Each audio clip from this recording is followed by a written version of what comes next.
नए और press video में आपका हार्दिक स्वागत है। आज सभी केंद्रीय कर्मचारी राज्य कर्मचारी पेंशनर्स के लिए बड़ी खबर आई है, जिसमें आपको अक्टूबर की सैलरी बढ़कर मिलने की न्यूज दिखाई जाएगी। वही इस वक्त की बड़ी खबर है, बोनस पर अंतिम फैसला आ चुका है, जिसकी घोषणा की डेट भी आ गई है। तो बने रहे वीडियो में और जानिए कि बोनस की घोषणा कब होने जा रही है। साथ ही आपको इस वीडियो में कर्मचारी पेंशनर से जुड़ी अन्य बड़ी खबरें भी देखने को मिलेगी। तो बने रहे वीडियो के लास्ट तक। इससे पहले अगर आपने अभी तक भी इस वीडियो पर एक लाइक नहीं किया हो तो एक लाइक कर दीजिए, क्योंकि आपका एक लाइक ही हमारी मेहनत का फल होता है। वही चैनल को भी फ्री में सब्सक्राइब नहीं किया हो, सब्सक्राइब कर लीजिए, ताकि आगे भी आपको कर्मचारियों पेंशनर से जुड़ी हर एक अपडेट सबसे पहले देखने को मिलती रहे। दोस्तों, सैलरी बोनस व अन्य खबरों को जानने से पहले मोदी सरकार से कैबिनेट से राहत पैकेज के ऐलान को लेकर बड़ी खबर आ रही है, जो सभी देशवासियों को जानना बहुत ही जरूरी है। जी हां, आपको बता दें कि अर्थव्यवस्था में तेजी के लिए मोदी सरकार दे सकती है एक और राहत पैकेज। जाने किसे होगा इसका फायदा। केंद्र की नरेंद्र मोदी सरकार त्योहारों में मांग बढ़ाने के लिए दूसरे आर्थिक पैकेज का ऐलान कर सकती है। मीडिया रिपोर्ट के मुताबिक केंद्र सरकार दशहरा से पहले इसकी घोषणा कर सकती है। असल में सरकार इंफ्रास्ट्रक्चर के जरिए रोजगार के अवसर बढ़ाने के लिए इंफ्रा फंड का गठन करने पर विचार कर रही है और सरकारी कंपनियों के लिए नई सार्वजनिक क्षेत्र नीति लाने की तैयारी है। असल में माना जा रहा है कि नए राहत पैकेज में लॉकडाउन से सबसे ज्यादा प्रभावित हुए क्षेत्र जैसे होटल, खाद्य और पर्यटन को लेकर सरकार राहत पैकेज का ऐलान कर सकती है, क्योंकि यह सेक्टर अभी भी कोरोना संकट के कारण घाटे में चल रहे हैं। इस क्षेत्र में कोरोना का सबसे ज्यादा असर देखने को मिला है। सरकार पर्यटन क्षेत्र पर सबसे ज्यादा ध्यान देने की परियोजना बना रही है, क्योंकि यह क्षेत्र बड़े पैमाने पर रोजगार देता है। इसके साथ ही राहत पैकेज में एमएसएमई पर भी सरकार ध्यान केंद्रित कर सकती है। हालांकि सरकार पहले से एमएसएमई के लिए कई ऐलान कर चुकी है, लेकिन उद्योग अभी भी कई तरह की मांग कर रहा है। इसके साथ ही कोरोना के कारण खस्ताहाल अर्थव्यवस्था को मजबूत करने के लिए केंद्र सरकार एलआईसी समेत कई कंपनियों में जल्द भी निवेश करने की भी योजना बना रही है। इससे राजस्व घाटे की भरपाई करने के साथ इसमें चल रही परियोजनाओं के लिए फंड की जरूरत पूरी होगी। फिलहाल मीडिया रिपोर्ट के मुताबिक दूसरे राहत पैकेज की तैयारी अंतिम चरण में है और केंद्र सरकार कभी भी इसका ऐलान कर सकती है। हालांकि तय है कि यह पैकेज पहले के मुकाबले छोटा होगा। बताया जा रहा है कि इस बार सरकार का पूरा ध्यान अर्थव्यवस्था में मांग बढ़ाने पर है। असल में सरकार कोरोना से त्रस्त अर्थव्यवस्था में उपभोक्ताओं की मांग को बढ़ाना चाहती है। अभी सरकार ने सरकारी कर्मचारियों के लिए स्कीम का ऐलान किया है, वही अब सरकार प्राइवेट सेक्टर के कर्मचारियों के लिए भी राहत का ऐलान कर सकती है। अगली बड़ी खबर, केंद्रीय कर्मचारियों के वेतन में हो सकती है बढ़ोतरी, मोदी सरकार कर रही है इंतजाम। जी हां, आपको बता दें कि कोरोना संकट के बीच मोदी सरकार केंद्रीय कर्मचारियों की सैलरी में बढ़ोतरी का इंतजाम कर रही है। सरकारी उपभोक्ता मूल्य सूचकांक औद्योगिक श्रम के आधार वर्ष को बदल सकती है। सरकार नया CPIW जारी करने जा रही है। इसका आधार वर्ष 2016 होगा। श्रम मंत्रालय के एक शीर्ष अधिकारी ने यह जानकारी भी साझा की है।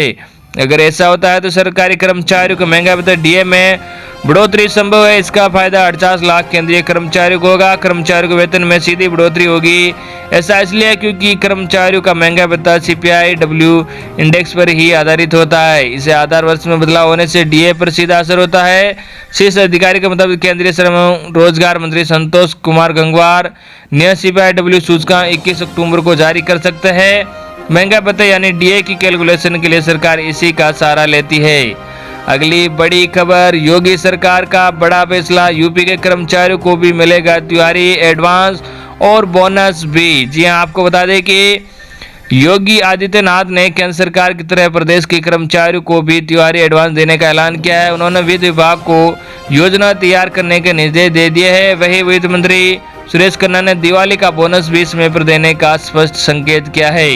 वित्त मंत्री ने बताया कि केंद्र द्वारा घोषित योजना का अध्ययन किया जा रहा है। सीएम से विचार विमर्श कर जल्द ही निर्णय ले लिया जाएगा। गौरतलब है कि केंद्र ने अपने कर्मचारियों को अवकाश यात्रा रियायत, LTC के बदले नकदी वाउचर और खरीदारी के लिए 10,000 रुपये अग्रिम देने का ऐलान किया है। दिवाली बोनस के सवाल पर उन्होंने कहा कि कर्मचारियों को परंपरागत तौर पर जो भी लाभ मिलता रहा है सरकार उसे देगी। कोरोना आपदा के बीच प्रदेश की वित्तीय स्थिति सुधर रही है। पिछले वर्ष के अगस्त के मुकाबले इस वर्ष अगस्त में 600 करोड़ और सितंबर के मुकाबले इस वर्ष सितंबर में 890 करोड़ रुपए अधिक राजस्व प्राप्त हुआ है।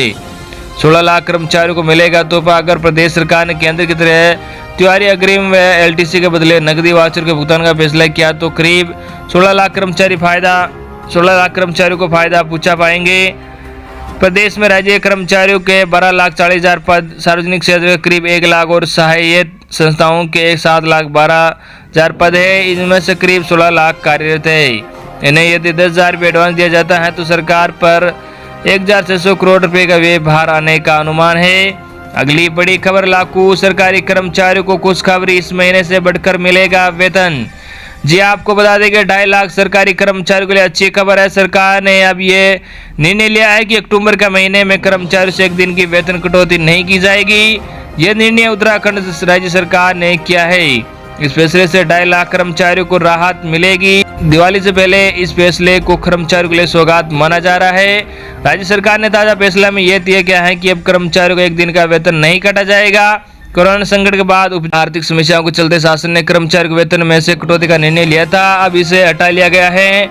नई व्यवस्था में सरकार ने जो तय किया है उसके अनुसार कोरोना राहत कोष के लिए आईएएस, आईपीएस, आईएफएस अधिकारियों सहित विधायकों को छोड़कर सारे कर्मचारियों को इस कटौती से मुक्त रखा गया है। यह आदेश 1 अक्टूबर से लागू माना जाएगा, यानी नवंबर में मिलने वाले सैलरी बढ़कर मिलेगी।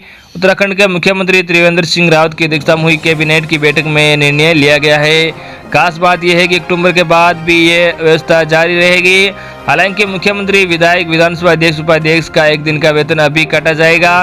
कर्मचारी संगठन इस संबंध में लंबे समय से मांग करते चले आ रहे थे कि उनका वेतन अब ना काटा जाए।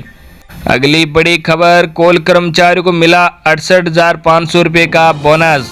2,65,000 कर्मचारियों को मिलेगा इसका लाभ। जी हाँ, आपको बता दें कि दुर्गा पूजा पर कोल कर्मियों को बड़ा बोनस मिला है।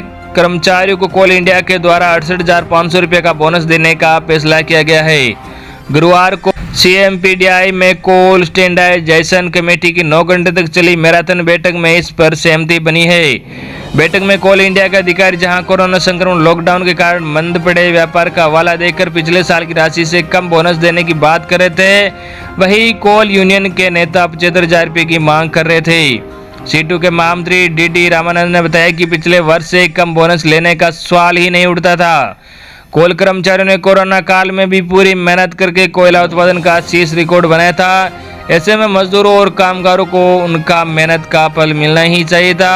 उन्होंने बताया कि CCL कर्मचारियों को उनके बोनस का पैसा 22 अक्टूबर से पहले मिल जाएगा। CCL के 34,000 नॉन एग्जीक्यूटिव कर्मचारियों को बोनस का लाभ मिलेगा।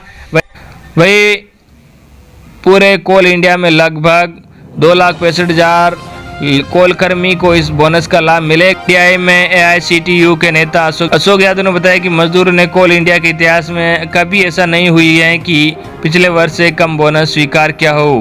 कंपनी के द्वारा कोरोना का बहाना हमने सिरे से खारिज कर दिया। हालांकि हम इस बोनस पर संतोष है। उन्होंने कहा कि कोयला कर्मी बोनस के इंतजार में पूरे वर्ष मेहनत करते हैं। ऐसे में यूनियन का फर्ज है कि उनके हितों का ध्यान रखकर फैसला ले। MPDI में सुबह 11 बजे से चल रही बैठक में कोल इंडिया के कार्मिक निदेशक के साथ सभी सब्सिडियरी के कार्मिक निदेशक शामिल हुए। वहीं मजदूर यूनियन की तरफ से BMS के BK रॉय, एटेक के रमेंद्र कुमार, C2 के DD रामानंद, HMS के नाथूलाल पांडे और ECL के SK पांडे शामिल हुए। ये थी आपके लिए आज की बड़ी और बेहद ही महत्वपूर्ण बड़ी खबर। आई होप कि आपको आज की हमारी जानकारी पसंद आई होगी। धन्यवाद।